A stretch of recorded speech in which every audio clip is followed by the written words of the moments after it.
About 5 years ago, I raised the issue about this monument because of the fact that, sure, it's history, but it's bad history. Travis Bent has lived in Lockhart all his life. He says every time he looks up at the lone Confederate statue, he's reminded of what he sees as the legacy of slavery.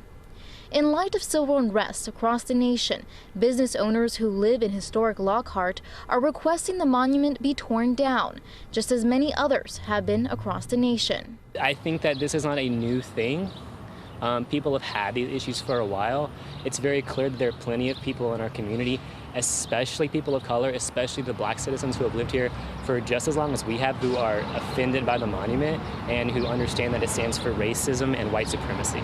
Cody Kimball started a petition for the statue's removal. So far, it's gained more than 8,000 signatures online. Members of the community presented the petition to Commissioner's Court Tuesday, where the item was taken up for discussion. It's an important issue here. There's no question about that.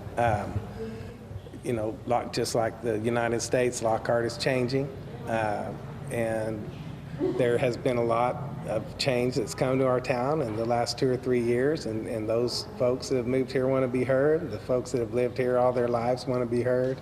The monument has stood outside the Caldwell County courthouse since 1923. The statue was placed there by the United Daughters of Confederacy. Engraved, it reads, "In memory of our soldiers." There is discussion of moving the statue to be preserved in a different area or placing a plaque near it, denouncing racism and promoting equality. Oh, praise the Lord, if we could have it removed. Maybe things would open back up.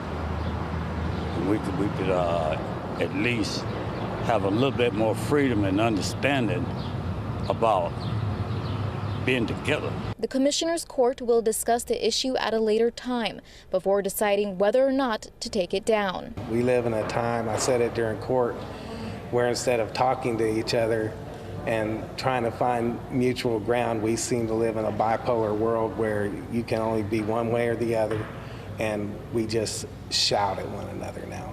And we scream our opinions at each other, and we don't get anywhere like that, from a national level to a local level. And so my goal in this is to see us come together